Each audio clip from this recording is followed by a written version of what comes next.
老话说得好，白天有事儿秘书干。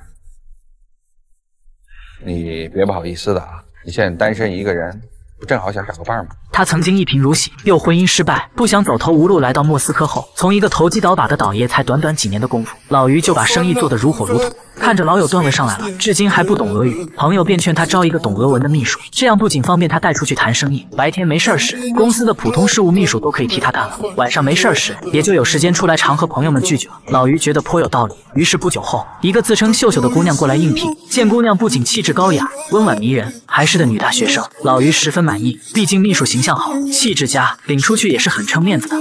莫斯科大学的，学文学。我觉着咱们挺合适。我也觉得。两人的应聘搞得跟相亲似的，简单了解之后，老于当场就录用了秀秀。正好一会儿他要参加一个生意上的饭局，就把秀秀也带去当翻译了。可老于的酒量实在太差，几杯酒下肚之后就喝得烂醉如泥，还是秀秀将他扶回家的。回到办公室后，趁着老于迷糊的功夫，秀秀便悄悄拉开了抽屉，发现里面竟有大量的现金。本想拿走的他思忖片刻后，却又将钱放了回去，因为他们的计划可是要放长线钓大鱼的。就在秀秀正准备离开时，迷糊的老于竟突然醒来。对啊，我那抽屉里有现金，你拿几张打车回去吧，注意安全。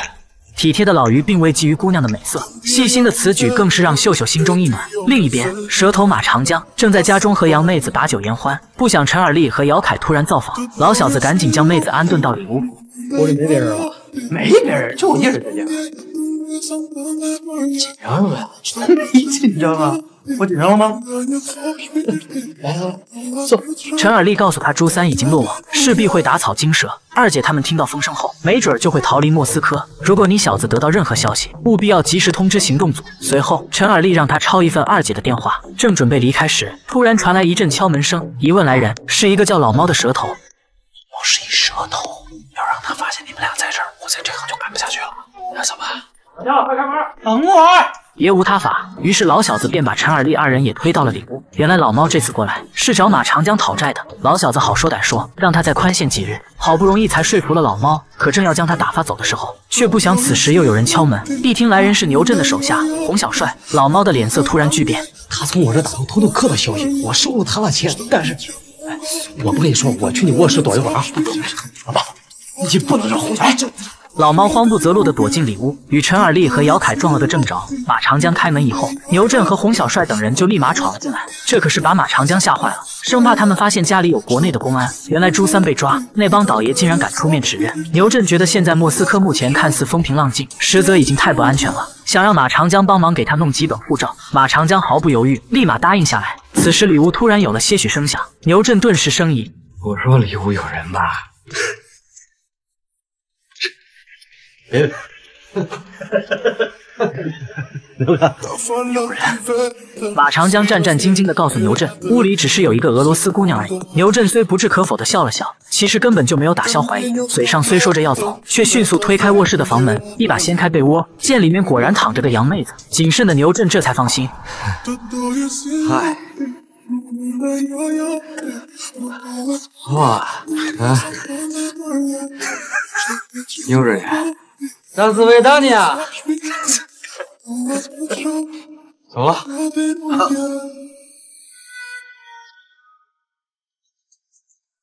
原来陈尔丽和姚凯躲在柜子里，蛇头老猫则藏在床下，而马长江早已吓得瘫软在地。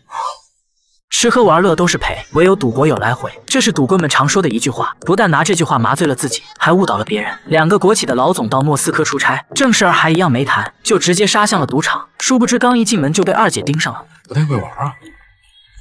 我就是。哎呦，对不起，没事没事，是我自个儿不小心。你这话说的太客气了。北京人啊，看出来了。二姐巧妙地和两人搭上话后，便娇滴滴地假装自己也是第一次来玩。几人聊得很是投缘，闲着也是闲着，他们便邀请二姐一起玩牌。见二姐胆小柔弱，不怎么会玩的样子，还一直输钱，俩人也就放下了戒备。一个老总还投来轻蔑的目光，殊不知人家这是扮猪吃老虎，装像误食狼。你们是骗我的吧？你们根本就是老手嘛。没有，我们真的是第一次来，也不是说完全不会，在国内有时候也玩一玩。我就不信了。哎，你们俩赢了不许跑啊！行啊。只要你不走，我们就奉陪到底。你说的。二姐演了半天，就等着两人的这句话呢。将筹码重新续上之后，只见牌桌上的二姐使了个眼色，一旁的服务生心领神会，立即向荷官发出信号，几人配合着二姐出签。没一会儿的功夫，两个老总不仅将带来的钱都输了个精光，还欠下了赌场不少高利贷。此时他们才发觉其中的异样，其中一人想要报警，却被人高马大的保安一把薅了回来。两个老总虽气急败坏，但又无可奈何，只能干吃哑巴亏了。而赚得盆满碗满的二姐还全然不知，此刻来自北京的行动组已经悄悄潜入到她的家中，秘密翻找着二姐的罪证。原来行动组通过马长江提供的电话号码，很快就找到二姐居住的小区。就在她还没来赌场之前，陈尔丽几人已经在她家的附近蹲守，本想发现二姐的行踪，却不料几个老大妈见他们行迹可疑，立马就要报警。陈尔丽灵机一动，假装成收纪念章的小贩，两个大妈这才作罢。性挺高的，哎，我说，和咱北京胡同里那小小针队没什么区别。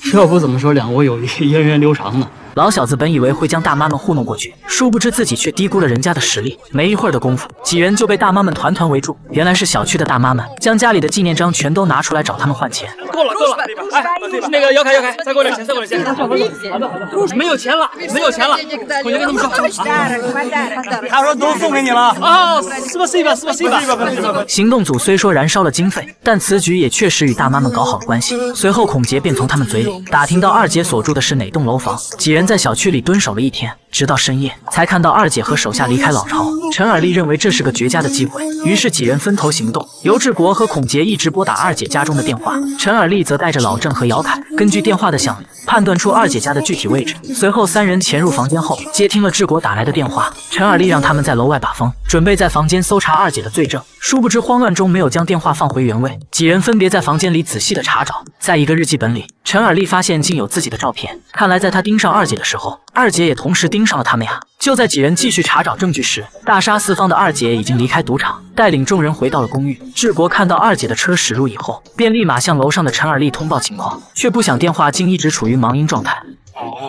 再见。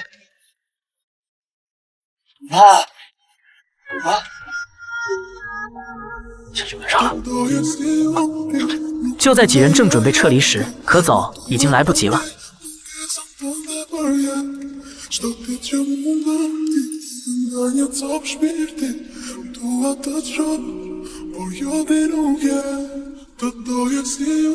既然来了，就认识认识吧。而且，我跟你说实话吧，我其实不知道。看出来了。那你看我像干什么的？不好说啊，兄弟。82年北京有个大案，天桥市长被盗，你记得吧？那事儿就是我干的。我们家老爷子呢，里边有点关系，给我判了个从犯，10年。行动组几人趁二姐外出，悄悄潜入到她的家中，本打算秘密搜查下二姐的罪证，不想在屋里被人家堵了个正着。事已至此，陈尔丽灵机一动，谎称自己不仅也是道上混的，还蹲过10年的大牢，今天不过是手痒而已，出来忙活。可好巧不巧，竟摸到了二姐您的家中。可二姐行走江湖多年，哪里会被陈尔丽轻易糊弄？我喜欢这个小伙子，有点意思。你看上去不像个规矩人，又不是道上混的，可你身上还沾了那么点味儿，可还和其他的人不太一样。你看起来跟别人也不一样，那你身上沾的什么味儿？眼看着双方的局势剑拔弩张，好在下面的队友及时报警，来了2个俄罗斯警察，才让陈尔丽等人顺利脱身。等警察走后，谨慎的二姐便吩咐小弟收拾东西，立马转移的同时，她也没有就此放过陈尔丽。挪到了新巢以后，二姐就立马向俄罗斯警方提供了几人的信息，指控他们涉嫌偷钱。行动组几人刚回到四海旅馆，就被俄方的警察全部带走了。陈尔丽知道一定是二姐的操作，利用俄罗斯警察来查清几人。问题的关键是，现在行动组5人全都进了局子，没有人通知大使馆过来捞人，那就只能等明天了呗。我就是担心他们不会让我们舒舒服服的把今天晚上过去。陈尔丽的担忧果然没错，鲍里斯真就从瘦弱的孔杰开始着手，威胁他如果不交代真实身份，就将孔杰和一个凶残的暴徒关在一起。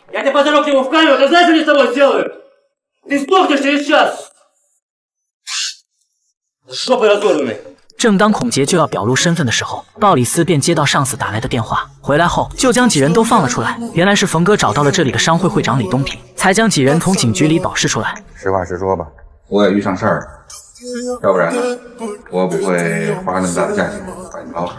原来是冯哥有事相求。与此同时，北京城一个有名的惯偷也来到了莫斯科，他是二姐在国内的联络人，负责帮她在北京和莫斯科之间传递消息和财物的，也是唯一一个了解二姐秘密的人。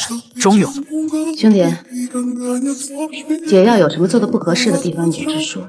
你别误会，我不是那个意思，就是前段时间北京抓了不少跟这事儿有关系的人，我这一来又听说朱三儿被抓了，不用想也知道，肯定是公安有动作。钟勇一下飞机就建议二姐先离开莫斯科避避风头，但二姐却不想放弃在这里多年的经验，不舍得离去。另一边，花重金捞出来行动组的冯哥带着几人来到朋友的公司。大宇，这是我的朋友，同时来解决那件事。我跟你说了吗？这事儿你别乱说。大宇，我们是警察。终于来了，终于来了！人在里边。我就是想找一碗米。二马哥给我介绍了秀秀，我一看这条件确实不错，人长得漂亮，又懂德文，莫斯科大学的，你就留用他了。对，我就留着用。我就留用他了。贸易大佬本想招个文秘，白天有事秘书干，不想晚上没事时，秘书竟突然来到他的住处。进屋后，秀秀一言不发，直接抄起酒瓶就干了大半下。老于见此情形，便真切地询问秘书是否有什么需要帮助的地方，尽管开口，却不料丫头竟突然脱起衣服。什么也别说了，我们睡觉吧。睡什么觉？秘书的此举着实让于老板吓了一跳，但秀秀不相信会有哪个男人能够抗拒这种诱惑，仍然挑逗着老于，却不料人家还是挺正经的。你到底要干什么？你不要这样好吗？老于有些生气，一把甩开秀秀后劝她冷静。秀秀见目的没能达到，失望地问老于是不是看不上自己。其实老于是个正派且很明智的人，他知道自己有多大斤两。秀秀年轻貌美，这么做的目的一定是皮裤套棉裤，必有缘故。如果我为了这点兽性的占有欲，我给你做了那个事儿，这大把年纪了，我是不是太恶心了？老于虽拒绝了丫头，但表示她可是一个优秀的姑娘，应该受到尊重和呵护，自己是肯定配不上她的。面对老于的真诚与善良，秀秀不忍再欺骗他了，便告诉老于自己来这里应聘都是有预谋的，是有人觉得老于有钱，让秀秀过来卧底，真正的目的是要绑架他的。临走前，秀秀还不忘提醒老于，让他以后一定要多加小心。就在丫头正准备开门时，却被老于拦了下来。他猜到秀秀回去肯定会有危险，让他暂留下来的同时，焦急害怕的老于也将此事通知了冯哥。行动组得知事情的原委后，陈尔丽想找秀秀聊聊，不想秀秀却不愿配合。你让开！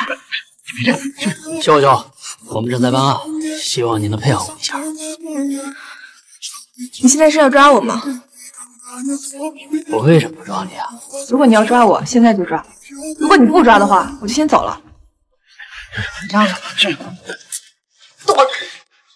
你放开！我上次就觉得你心里有事儿，你为什么不说呢？你以为你是谁啊？我能帮你，你知道吗？你现在就这么回去，牛振会怎么对你？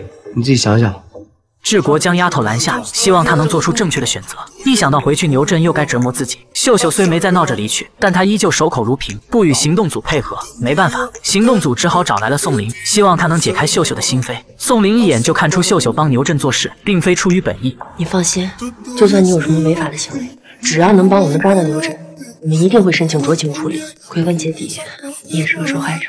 我说姐姐，你能不这么假惺惺的吗？宋林试图劝说秀秀，可秀秀的情绪一直非常激动，不仅不愿意与警方合作，还开始顾左右而言他。宋林便充当了一个倾听者，让他发泄心里的苦闷。原来秀秀的美貌并没有给他带来幸福，还有着一个不幸的童年。小时候，秀秀的爸爸进了监狱，妈妈改嫁后，她只好住进了姑姑家。因为缺乏与家长的沟通，秀秀上初中后就开始学坏了，经常与社会上的人一起出入舞厅歌厅。姑父嫌她丢人，叛逆的她便经常因此与姑姑吵架，之后便不再回家，开始住在同学家里，再后来就跟男朋友住在一起，名声也是一落千丈。到最后，姑姑恨铁不成钢，也就不愿再找她了。但秀秀因为长得漂亮，又经常出入舞厅，难免会有些街溜子想打她的主意。美女，一个人啊？巧了，我也一个人。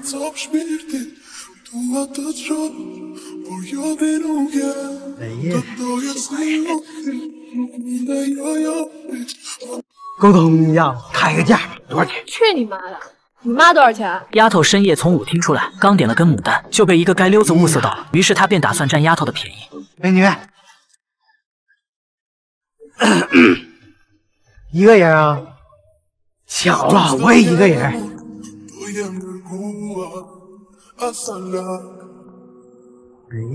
小孩干嘛呀？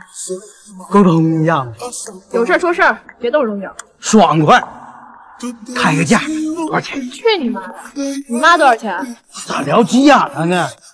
你骂我妈，你信不信我打你？啥呢？哥们儿，你要动手打女人啊？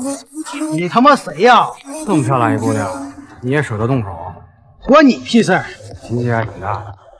爷我在这片我就没怕过谁。你今天要想英雄救美呢，我给你点上机会。该溜子的话音未落，就被牛振的兄弟卡住了脖子。随后老大使了一个眼色，兄弟立马将该溜子拉到一旁，暴揍了一顿。初识之后，牛振对丫头一直很好，对秀秀出手也很是大方，两人很快就在一起了。后来他才知道，当时牛振是刚从监狱里释放出来，给他花的钱也都是家人凑给他来做生意用的。从此秀秀就被牛振紧紧地攥在手里。牛振，他就是个神经病，他每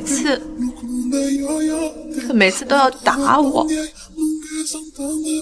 只有打我，他才能满足他自己。那你就这么忍着？那我还能怎么办呀？我也没有办法再回到以前的那种生活中去了。一番发泄之后，秀秀的情绪才稍微稳定，也终于想通，决定和警方合作。于是大家便一起商量对策。陈尔丽想让老于去当诱饵，引出牛振，不想老于听后脸都绿了。我会露馅的，老于，你先别紧张，我们会确保你的安全。不，真的不行。再说了，我找你们来是来保护我的，是吧？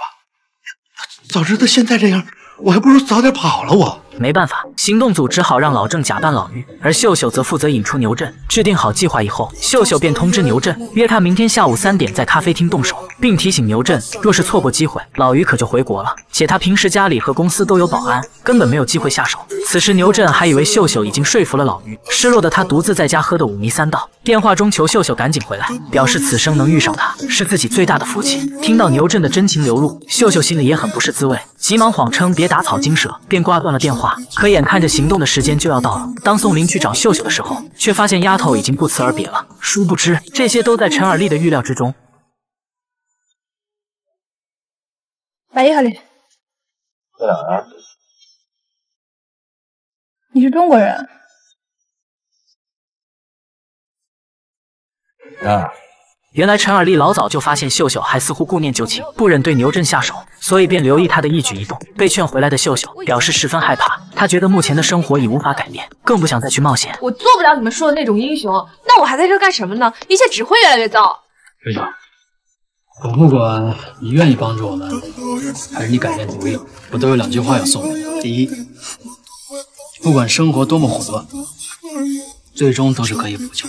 第二，世界上只有一种英雄，那就是看清了生活的真相以后，依然可以热爱生活。除此之外，陈尔丽还是恳请秀秀，希望她能帮助行动组抓捕牛振，并承诺一定会保证她的安全。在众人的鼓励下，秀秀最终还是同意了参与行动。下午3点，秀秀与老郑如约来到咖啡厅，陈尔丽等人则扮作客人，在周围设下埋伏。人进去了吗？进去了。多久了？那有一阵子了，估计快出来了。那要出来，就给他带走呗。别急呀，让我进去看看。我知道，只有打女人能让你兴奋，可你不知道，我也会兴奋。只有你打我，别人怎么着都不行，所以我必须活着。不管你怎么样。他年幼时父亲就犯事入狱，母亲改嫁后，丫头在坎坷的命运和复杂的社会环境中成长，无人关心的她很快便误入歧途，被逼无奈成为劫匪头子的一枚棋子。牛振教唆其用美色诱惑富商，在伺机绑架勒索，幸好他良心发现，及时刹车。但秀秀虽对牛振痛恨烦增，但同时也伴着依赖和不舍。好在警方动之以情，晓之以理的加以开导，秀秀才悬崖勒马，同意与警方配合，设伏抓捕牛振。没想到牛振却非常狡猾，他让小弟在外面守候，自己则独自来到咖啡厅，选择一个偏僻的角落，观察着他的猎物。老小子警惕性极高，先是向服务生打探：“哥们儿，我给你打听个人，于德海，于就是经常上这儿来的那个。”“对不起先生，我不认识您说这个人。”一听服务生并不认识什么于总，牛振的心里就有些怀疑，便立马将此人与杂志上老于的照片进行比对，竟发现照片上的富商完全不同于秀秀对面的老总。发现破绽的他，当即迅速逃离，让行动组与俄罗斯警察扑了个空。事已至此，为了保证秀秀的安全，行动组准备将她送回国内。可秀秀却提出一个大胆的想法，想要回到牛振身边继续诱捕。可牛振现在已经有所察觉了，陈尔丽自然不会同意让他回去冒险。你们帮我们做这些已经很不容易了，谢谢，就到此为止吧，好吗？你知道吗？我一直在考虑你跟我说的话。牛振的确是我人生当中最大的一个噩梦。秀秀觉得自己即便回国，牛振依旧随时都有可能找到自己。如果不能将他绳之以法，自己的这个噩梦就永远都不会醒来。秀秀请求行动组让他用自己的方式弥补那破碎的人生。见陈尔丽仍不松口，秀秀便将身上的伤口展现出来。看着那一道道旧伤未愈、新伤又织的口子，都是牛振打的。十分惊讶的众人都不忍直视。畜生，变态！这种人必须抓住他。如果你们同意他回去的话，我愿意帮忙。见老于也申请参与行动，秀秀又胸有成竹，陈尔丽只好同意了姑娘的计划。而秀秀回到住处以后，果然又遭到牛振的一顿毒打。但秀秀给他解释说，一开始老于确实是在那里跟客户谈事儿，但就在牛振来到之前，老于突然接了个电话后就匆忙离开了，只好让秀秀在那里陪着客户。所以牛振看到的那人并不是老于，而是公司的客户。但牛振根本就不信这番解释。你知道我喜欢你什么吗？哎，我就喜欢你，睁着眼睛说瞎话还嘴硬，是吧？啊？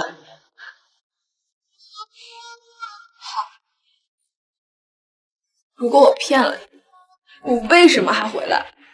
这就是你阴险的地方。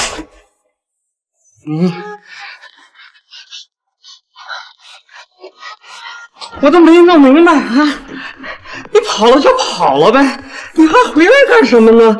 想害我是吗？好在秀秀了解他的癖好，故意用言语激怒着牛振，言外之意是无论牛振如何对待自己，秀秀都会忠诚于他，并享受着眼前的一切。果不其然，3秒钟后，两人似乎又和好如初。为了证明自己，秀秀还告诉牛振一个很有价值的情报，就是老于的货物虽都存放在一个偏僻的仓库，但他每天下班都会亲自过去查看。这个事儿知道的人很少，他建议牛振可以从仓库下手。于是次日一早，牛振便喊来2个小弟，3人在天台上商量此事，却不料平时言听计从的2个小弟态度竟一反常态，不想做这单生意。没有比脚更远的路，没有比人更高的山。哥，最高山不是喜马拉雅山吗？比喻，明白吗？事在人为。我知道这件事有风险，但是如果说这件事成了的话，我们以后就不用再为钱担心。你们想想，我们做什么事不冒风险的？他们洗劫了中俄列车之后，得知北京方面有所动作，觉得莫斯科已经不安全了，便打算再干票大的就离开此地。不想社会他牛哥人狠话不多的牛振安排2个小弟去目标出没的地方踩点时，平时言听计从的2个小弟态度竟一反常态的提出反驳，觉得昨天的事儿秀秀就没说实话。你们俩是不是觉得比我聪明？那不敢。你以为我就没看出什么猫腻是吗？那你看出来你还听他的？我可以为我心爱的女人去做任何事情，你行吗？行吗？啊，你行吗？我肯定不好使。就算他骗了我也不在乎。干啥呀？玩命啊！啊，咱找死去！聪明的人都在钻研更聪明的方法，其实那也是一种愚蠢，知道吗？哥，那你意思就是，就算上当，咱也去呗？我的意思是，就算他骗了我也会再相信他一次。何况我没觉得他骗我。牛哥，是我俩说秀秀骗咱，你没看出来？完了，你觉得面子上有点过意不？放屁！他骗我心甘情愿，不用你提醒我，知道吗？行，哥，我们知道了，我们也是好心，主意你拿。自负的牛振认为秀秀不会欺骗自己，愿意再相信女友一次。就在这时，苗永林找到牛振，怂恿他一起购买枪支，但牛振现在只想干最后一票就步入正轨。一听此言，便有些犹豫。秀秀本想借着化妆再探听些消息，可是，在洪小帅的不断催促下，他只好与2人一起到老于的仓库进行踩点。此时老于刚从外面回来，秀秀就热情地迎了上去，装作若无其事的样子，迅速告诉老于，仓库门口车里的2人就是牛振派来踩点的眼线。不想老于却吓得不行，为了避免洪小帅2人的怀疑，秀秀便挽着老于的胳膊，将他领到仓库里详谈。告诉陈警官，时间是在下午3点，您可千万别忘了。啊，你放心，这种事儿我放不了。行动组收到消息之后，当即便通知俄方的警察处理这个案子。黑警鲍里斯既怕牛振被抓后供出他与二姐的关系，又不想释放牛振失去这升职的机会，于是便指使手下在实施抓捕的时候制造一个机会让牛振逃跑，再由他自己开枪当场击毙牛振。这个方法虽然冒险，但对他而言确实也值得一试。陈尔利等人则计划在仓库外埋伏，如果警方出了什么岔子，即便不符合规定，他们也打算自己实施抓捕。行动开始前，老于的内心十分紧张，却又强装镇定开导着众人。我记得小时候我们厂子里放露天电影，总有人手脚不老实，趁乱摸女工的屁股。后来保卫处急了，派2个年轻人戴上假发，引诱流氓出手，结果天天有人落网。可是摸屁股的事儿每天还在发生着。然后呢？然后有个女工说看过流氓的脸，保卫处就安排他去指认，结果他每个人都怀疑，每个人都不能确认。那后来怎么处理的？后来就不放电影了。下午3点，治国和姚凯提前到仓库埋伏，俄罗斯警方则由鲍里斯领头，也已埋伏在附近。不久后，牛振等人也准时来到了仓库。秀秀本想先进去查看下情况，却被牛振一把拽住。真希望你能幸福幸福，我也想过好日子，文质彬彬的，可我们生来就没有，只能靠自己抢。行动之前，牛振将之前抢来的红宝石项链送给了秀秀。目送着丫头进入仓库的同时，老小子眼神中竟然流露出些许不舍。一会儿当着牛振面，千万要表现自然点，别让他看出来。明白。我也想过好日子，文质彬彬的，可是我们生来就没有，只能靠自己抢。劫匪头子本以为再干最后一票就金盆洗手，殊不知此刻的警方已经在暗处恭候多时了。见打探情况的秀秀先行查看负伤的情况，还迟迟没有动静。牛振等不及了，决定带兄弟们直接进去。几个亡命之徒手持利刃斧头闯进了仓库。这几位是于总，终于见面了。哎呀！别动我啊！大哥，咱有事聊事。几人二话不说就将老于绑了起来。过来。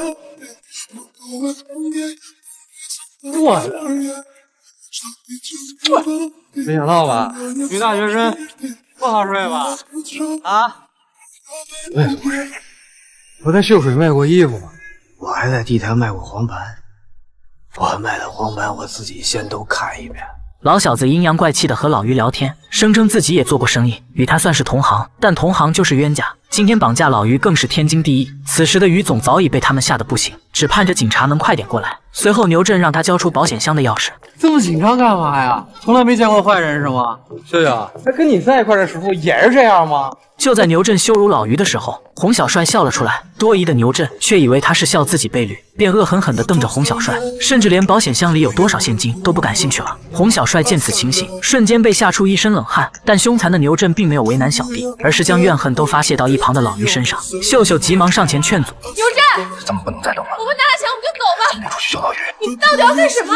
这俄罗斯警察不知道啥时候能来了。可秀秀越是劝阻牛振别伤害无辜，牛振就越是想折磨老于。不想就在此时，与老于一直情投意合的达利亚突然来到仓库。原来最近男友一直秘密配合行动组诱捕牛振，不知详情的他还以为老于另有新欢，便上门讨要说法。对刚刚发生的一切自然是毫不知情，也并不知道牛振他们此行的目的。这他妈是谁啊？我哪知道从哪儿钻出来俄罗斯娘们啊！达利亚见有人对男友无礼，二话不说上去就给了牛振一记耳光。手下见状立马用火枪指向女人，没想到这个战斗民族的女子竟异常勇猛，一把拉过劫匪的胳膊，与其展开了搏斗。争夺中手枪不慎走火，外面的鲍里斯听到枪声后立即下令实施抓捕。大哥，这开枪跟他没关系。哎呦喂！这个俄罗斯娘们可真虎！快点跑！此时大批警察冲进仓库，杀了歹徒们一个猝不及防，轻而易举就制服了他们。然而在押解的过程中，警员罗曼按照鲍里斯的指使，给了牛振可乘之机，老小子则顺势夺路，拉着秀秀就一路狂奔。不想仓库里顿时乱作一团，鲍里斯不仅未能击毙牛振，还让2个小弟也趁乱逃跑了。就在牛振以为自己已经成功脱险时，却不料在一个巷子里遭到行动组的围堵。而整个抓捕的过程当中，秀秀则一直面无表情的冷眼旁观。这时的牛振才恍然大悟，是秀秀背叛了自己。崩溃的他近乎疯狂：这居然出卖我！儿子，你是咎由自取，知道吗？我告诉你，我这些说的都是真的。但老于这件事是假的，我跟老于什么都没有。老于是个好人，从始至终一根手指头都没有碰过我。神经病啊！由于我国警方在这里没有执法权，所以行动组只能将牛振绑在电线杆上，等待莫斯科警方前来处理。在等待的过程当中，牛振不但没有一丝反抗，而是异常的平静。显然是秀秀的背叛对他造成难以估量的影响。他虽在 K3 列车上经历过极限逃亡，但当时的疯狂却在此刻归于沉寂。显然这时的牛振已经接受了命运的审判。行动组的车里，看着牛振送给自己的那条红宝石项链，秀秀失声的痛哭起来，泪水中既有痛恨，更有惋惜。或许是在苦海中挣扎了太久，被人折磨已成为丝丝习惯。此刻秀秀的心里应该还是挺舍不得牛振的。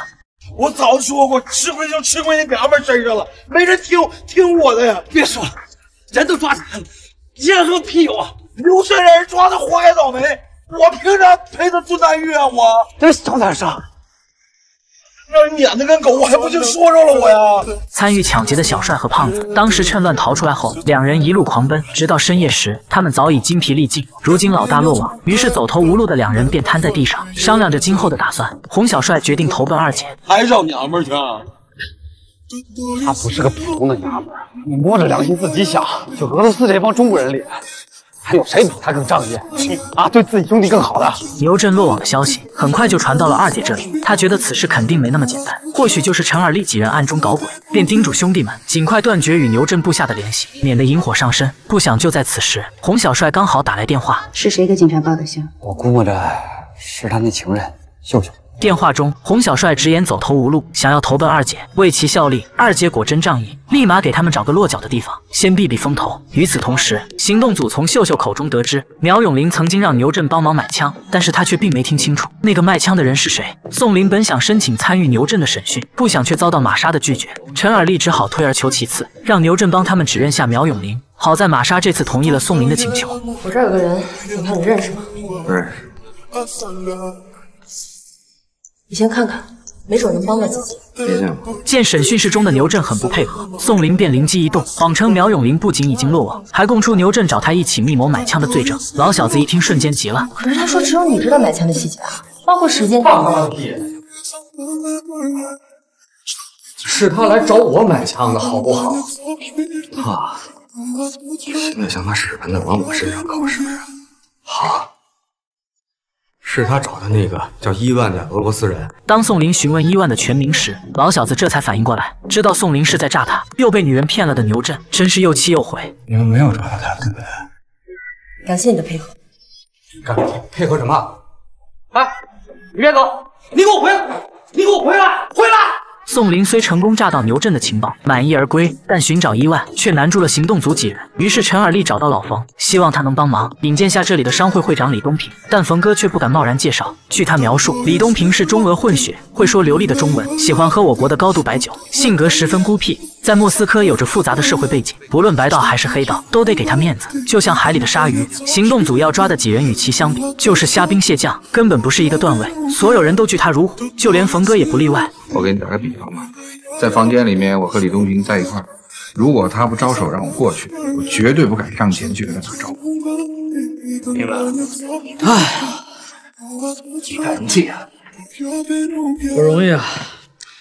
要是将来为咱们这事儿写本书啊，我一定要在里边加上一句话：真他妈不容易。就在陈尔利一筹莫展之际，看了眼闲得正冒油的姚凯，陈尔利突然生了个主意，反正你在哪都是练，干脆我领你出去练练吧。随后二人溜达到倒爷市场，远远就看到之前那个黑帮老大有理，原来他已经弃恶从善，被李东平收编，如今成了这里的管理员。于是二人便故意找事儿。你这么快就出来了？我们想打你，我们想打你，那么多废话呢？随后姚凯故意将水泼到有理身上，两人自然就比划起来。但显然有理并不是警队教练的对手，陈尔利让他见好就收。随后二人径直离去。李东平果然神通广大，两人刚回到旅馆，冯哥就已经知道他们打架的事了。你这是李东平的手下？我知道，要不然我还不打他呢。大庭广众之下，你不是打李东平的脸吗？我们是中国警察，我想得到您的帮助。警察居然需要我的帮助？我们呢是奉命到莫斯科来追查 K3 国际列车大劫案的劫匪，我想你应该听说过那个案子。但是俄罗斯警方并不能完全配合我们的行动，所以我就想到了你。这个不怒自威的男人，虽只是莫斯科的商会会长，但在这里却有着复杂的社会背景。不仅警方要卖他面子，甚至全莫斯科的黑帮也都为他三分。得知李东平性格孤僻，一般人很难接近，陈尔利便故意挑衅，让姚凯将他的手下一顿暴揍之后，便立马从 K3列车长那里弄来2箱白酒。几人刚将酒搬到旅馆门口，就被一群凶神恶煞的壮汉拦住了去路。随后他们强行将几人塞到车上，带到一栋豪华的别墅。这里的周围高墙厚壁，由专业的安保团队持枪严密死守，形成一道坚不可摧的屏障，仿佛是一座无法侵犯的堡垒。李东平坐在宽大的沙发上不怒自威，那股强大的气场更是让人不寒而栗。胆子挺大，为了想见我，想出这么一招。您中文说的真好，对不起，你可以听我解释一下吗？我不是那个意思。说实话，现在还来得及。你是什么人？陈尔利终于如愿见到了李东平，便立即坦白了他们的真实身份以及此行俄罗斯的目的，直言想要得到会长的帮助。但李东平表示，中国警察与自己根本就不是一路人，且他有他的行事准则。俄罗斯原来没有我们这样的人，我们是被历史遗忘的一代。我错过了世界大战2次，我所经历的战争仅仅是物资短缺、政治恐慌还有压抑。我们没有地方证明自己。我们现在面对的最大敌人不在大洋彼岸，而在我们生存自身。李东平也是老奸巨猾，不想被人利用。陈尔利则强调这是互利互惠。既然你求人帮忙，竟还这么底气十足，是骡子是马，那就拉出来溜溜吧。李东平要亲眼看看他们是如何击倒尤里的，于是便让他的金牌保镖与姚凯比试一番。显然这是一场充满挑战与不确定性的考验，但姚凯早在出国前就已经准备好迎接这次机会。保镖虽身材魁梧，一身肌肉，一看就极具战斗力，但姚凯的出拳与实战性也毫不逊色。李东平的心思，陈尔利有些不解。好在姚凯打败了所有挑战的壮汉，得到他的认可，让李东平对几人刮目相看。好了，你们先休息一会儿，晚上咱们边吃边聊。没事吧？没有人吧？晚宴上，陈尔利带来的白酒更是起到调和剂的作用。李东平称，行动组追查的列车大劫案，现在全球都在报道。虽然他是半个中国人，但国人在俄罗斯抢劫国人，也是李东平最不愿意看到的。何况这事儿发生在自己的地界，怎能袖手旁观？别说就找个贩卖枪支的1万，就是8万他也会帮忙挖倒。临别时，李会长拉住陈尔利，表示自己有个旧工厂，里面有很多苏联的机械设备。我知道国内有很多厂家在收购这些东西，我想你明白我说的意思。哎，还真巧了，我这儿正好有一个特别合适的白手。原来几天前被二姐坑了的那2个老总，竟是老冯的朋友，欠了赌场一笔巨款，是用公款补上的。眼下正想收购些设备，好把这些亏空补上。陈尔利几天前就曾听老冯聊过此事，回到四海旅馆后，他便让老冯立马联系到那2个老总。来到这里有几条规则：第一，你们不能携带任何武器；第二，你们不能对外透露在这里的任何见闻；第三，你们还是不能透露你们在这里的任何见闻，否则后果会比想象的严重的多。给我们领导打电话，多少钱都能解决。对，我们是来出差的，他不可能不管我们。没有人告诉过你们2个是来谈生意的吗？他是行走在灰色地带的中间人，虽从不参与犯罪，但却在所有罪犯之间买卖消息，从中谋取暴利。伊万与其他中间人不同的是，学会了和中国人打交道，并在其和俄罗斯人之间牵线搭桥。在商会会长李东平的帮助下，行动组很快便找到中间人伊万。陈尔利便假扮成买枪的客人，并自称是李东平的朋友，请他不要将枪卖给苗永林。陈尔利也当然了解道上的规矩，承诺不会让伊万吃亏，会出更高的价钱将那批枪买走。为什么？这都是我们中国人的事儿，你应该不会感兴趣吧？听我说，兄弟，这会对我的声望有很大的影响。虽说伊万怕这样会影响自己的性命，但架不住金钱的诱惑，又不得罪李东平，便同意了陈尔利的要求。随后，伊万告诉行动组，明天下午他和苗永林会在海豚旅馆进行交易。按照陈尔利的安排，宋林立马将消息通知给俄罗斯警方，让他们派出警力进行抓捕。但买枪的经费，宋林表示至少得3天才能审批下来，见时间根本来不及了。为了筹备行动经费，陈尔利索性奢侈了一把，买了一桌子饭菜，邀请四海旅馆里的倒爷们共享晚餐。趁大家吃得高兴的时候，再提出借钱的请求。不就是借钱吗？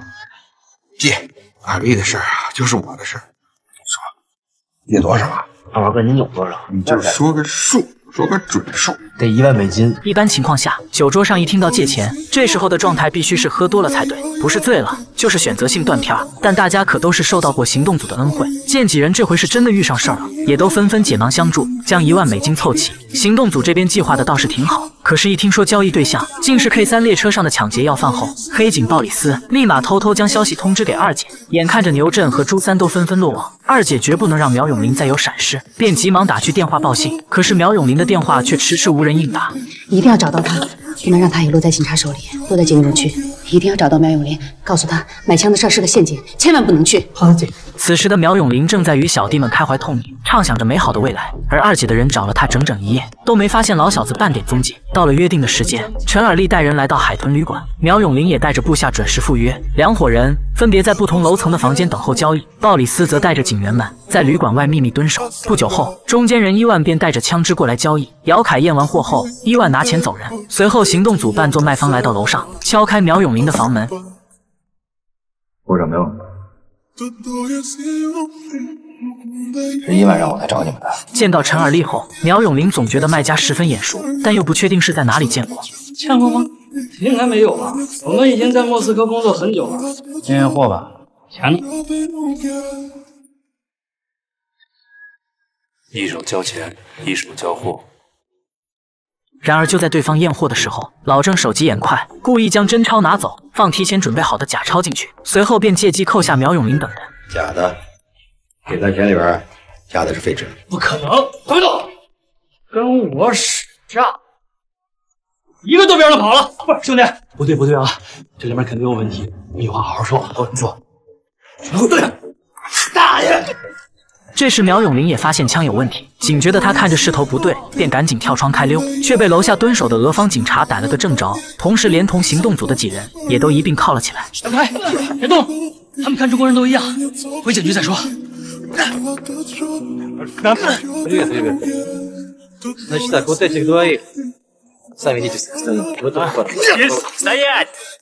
跟我走。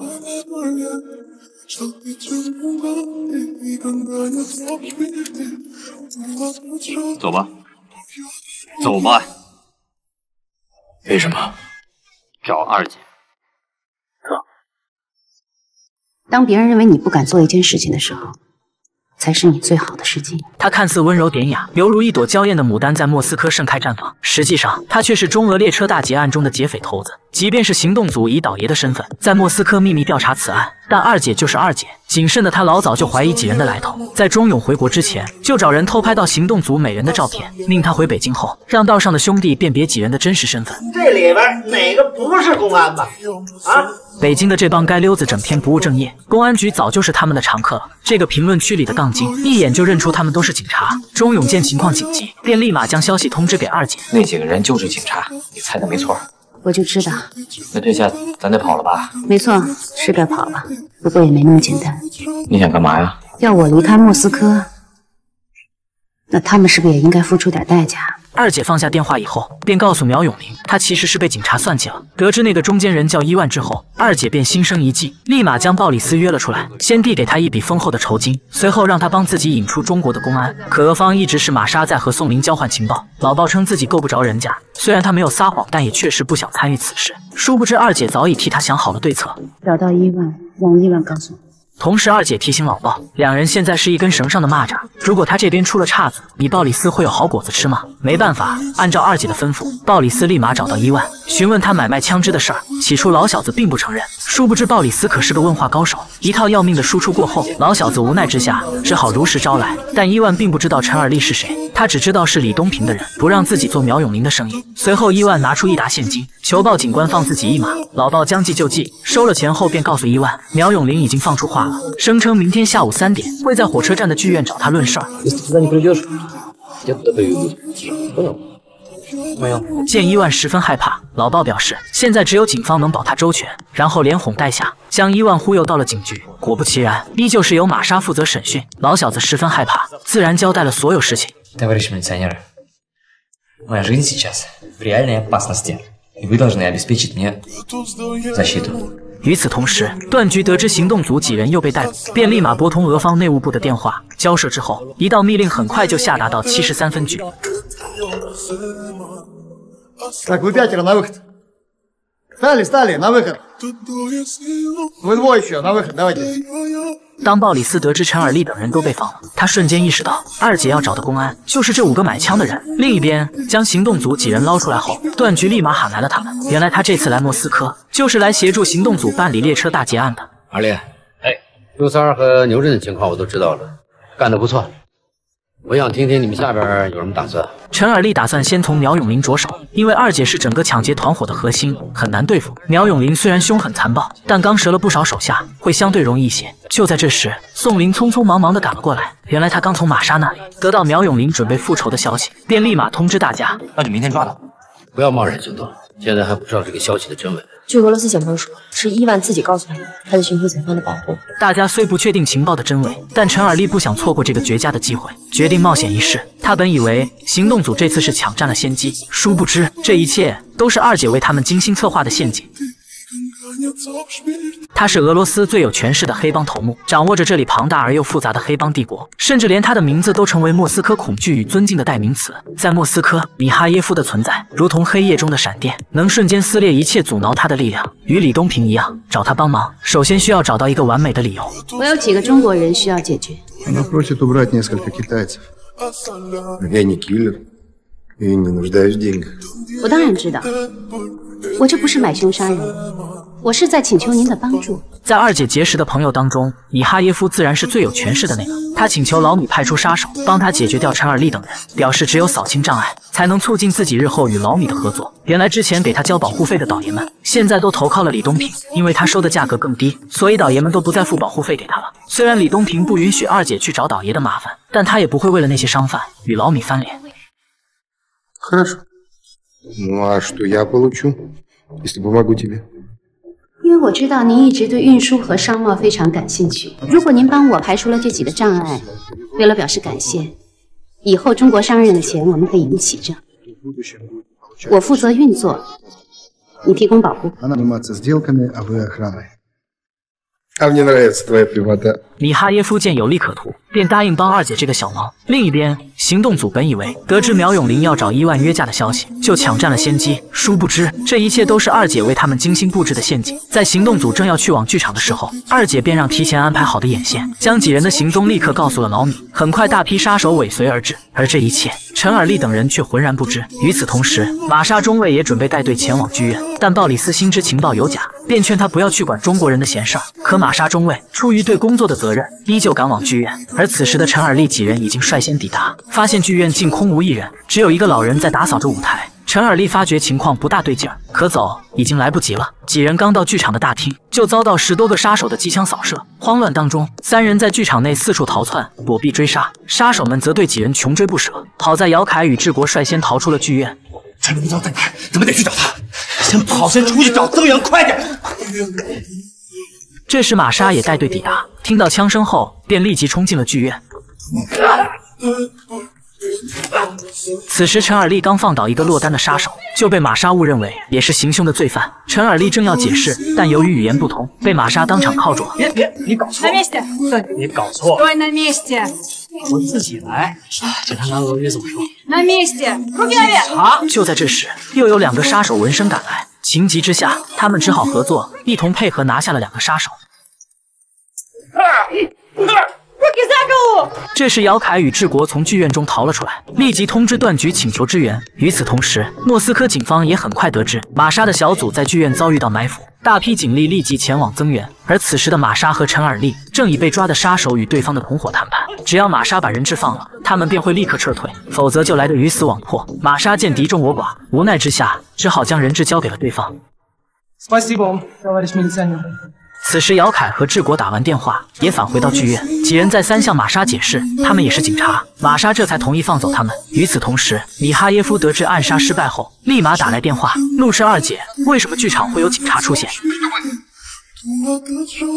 告诉米哈耶夫，与其冲我发火，不如花点时间留心自己的手下，看看他们与警察还有李东平有着什么隐晦的关系。跟他明年的米哈耶夫，你还告诉他，我们的约定依然有效，我不反悔。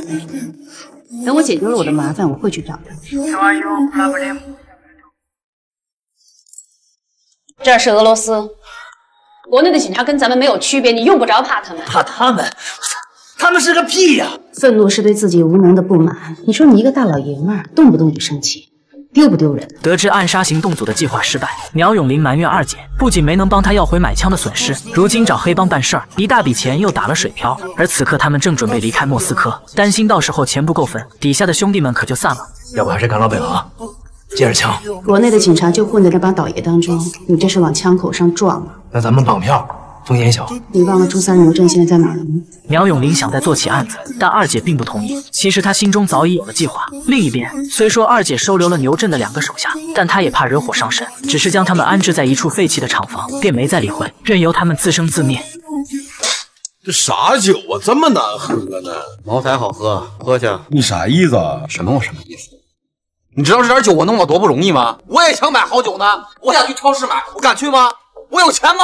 哼，那你要这说的话，你要不给我整这来，我指不定哪喝茅台呢。早已弹尽粮绝的难兄难弟开始相互埋怨，两人都忍受不了这里的恶劣条件。思来想去之后，小帅和胖子找到蛇头马长江，告诉他牛振进了局子，并询问之前办假护照的进展情况。得知二人还没有个落脚的地方，马长江不仅仗义的让他俩在家里留宿，还准备了好酒好菜与二人小酌起来。洪小帅很是感恩，不停夸赞马长江的厨艺精湛。你说那不对的，重点在酒上。酒啊，就俄罗斯做这个酒，我跟你说，那味儿都赶不上我老家烧灯的煤油都。而马长江的此举看似仗义，实则都是为了稳住二人。这时吃的酒酣耳热的他们，让马长江帮忙出主意，离开莫斯科该往哪逃，才能躲避警方的追捕。如果说俄罗斯是大毛，那乌克兰就是二毛。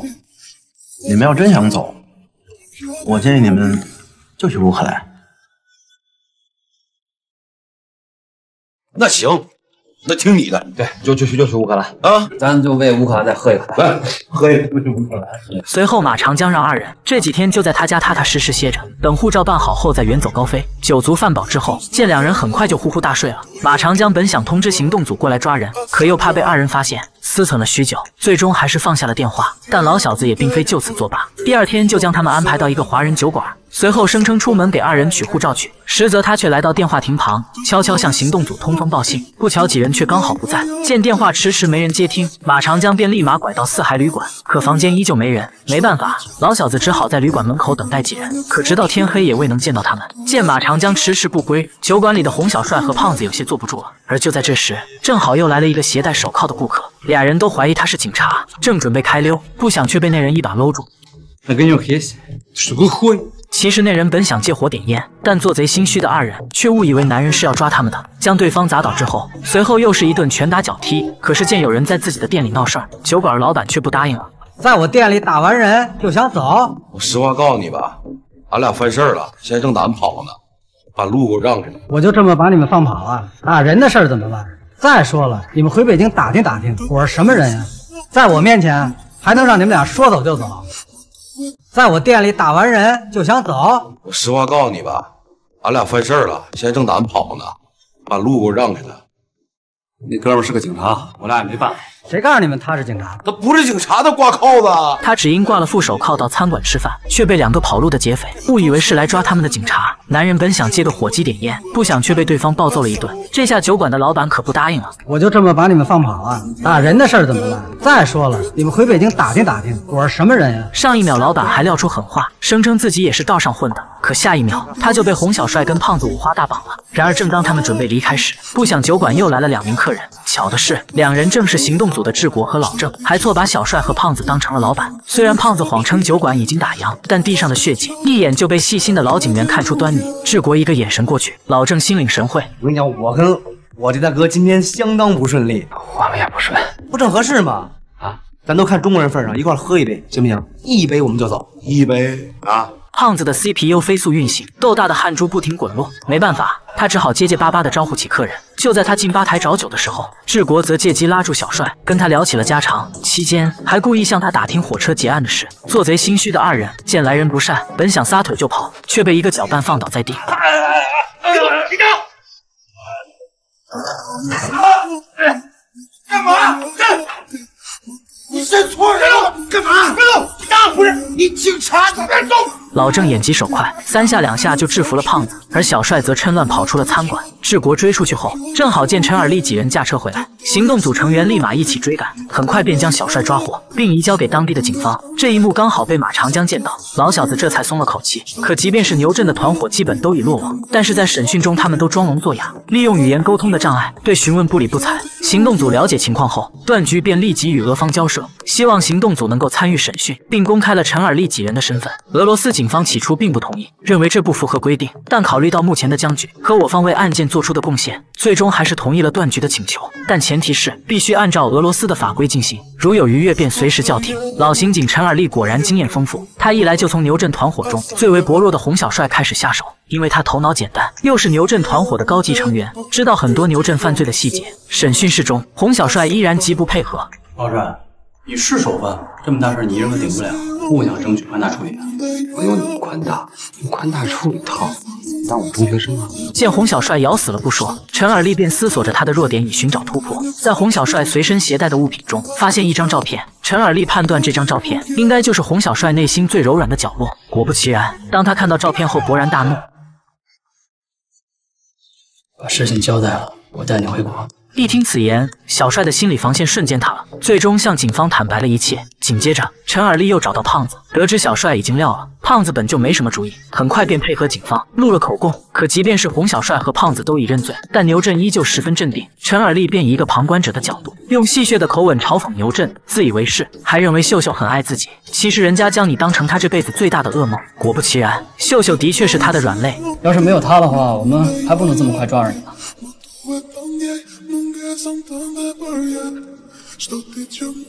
可能你不太清楚我跟他的事儿。我怎么不清楚？就你们俩那点事儿，你这叫变态懂吗？你骚不骚啊你？一听此言，老小子的底线彻底崩了。就在牛振认罪的时候，行动组还全然不知，另一边的二姐又有动作了。